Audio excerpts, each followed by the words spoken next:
Direction la douche froide. Bonjour Guy Carlier. Bonjour Marco, bonjour Julie, bonjour à tous. Je vous sens contrarié Guy ce matin par ces accusations de plagiat qui visent PPDA. Oui, qu'on arrête avec Patrick Poivre d'Arvor. Ce matin, à la une du Parisien, on peut lire ce titre énorme, PPDA accusé de plagiat, accompagné d'une photo quart de page, dont on sent qu'elle a été choisie avec un soin particulier. Vous voyez, on imagine bien le rédacteur en chef qui demande à son collaborateur « Bon Coco, tu me trouves une photo où PPDA est bien l'air d'un faux cul qui se fout du monde ?» Et croyez-moi, il l'a trouvé, le collaborateur. Alors, je vous rappelle les faits. On accuse PPDA d'avoir, dans son nouveau livre consacré à Hemingway, recopié une centaine de pages d'une autre biographie du grand auteur américain, écrite par un certain Peter Griffin. Alors, je pose la question, où est le problème ? Vous vouliez quoi ? Que PPDA écrive un livre avec ce qu'il sait vraiment d'Hemingway ? C'est-à-dire les quelques souvenirs scolaires qu'il a gardés en mémoire, car ils lui servent à draguer de jeunes étudiantes en journalisme dans des restaurants japonais du 6e arrondissement, du genre « Comme c'est étrange, Chloé, en vous voyant, je ne sais pas pourquoi je pense à Hemingway qui dédia un jour un livre à Mary Welch. Vous savez, cette jeune journaliste avec laquelle il vécut des nuits d'amour torrides au Ritz. » Là, en une phrase, il a placé tout ce qu'il sait d'Hemingway.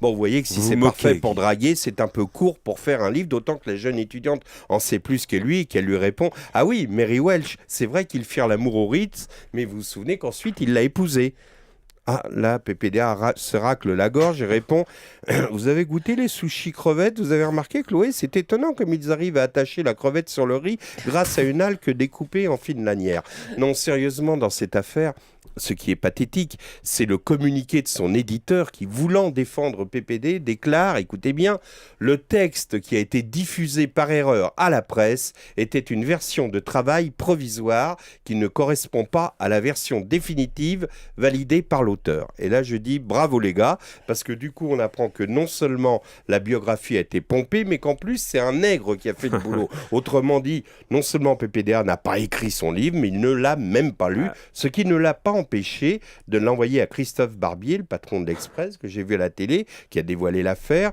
en le dédicaçant avec la mention « en toute amitié ». Bon, au moins, on sait que la réciproque n'est pas vraie.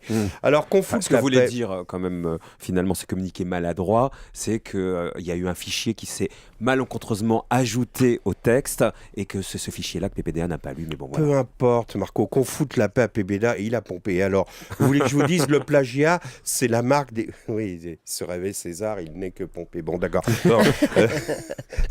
Vous voulez que je vous dise, le plagiat, c'est la marque des plus grands. Tiens, même Thierry Ardisson... reconnu que dans son livre Pondichéry, il avait plagié d'autres ouvrages, eh ben, ça ne l'empêche pas de poursuivre une magnifique carrière sur Canal+.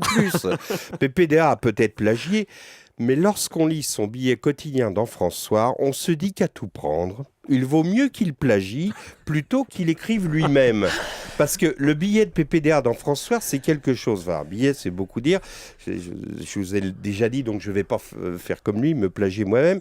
Mais il s'agit en fait d'une colonne comprenant 3 mots par ligne, soit 150 signes au total. Et en plus, aujourd'hui, il commence en disant « Nous évoquions hier l'idée de génie du président Kazak, etc. » C'est-à-dire que le rappel de sa chronique d'hier prend les 2/3 de sa chronique d'aujourd'hui. Il lui reste 2 phrases et hop, le tour est joué. Voilà.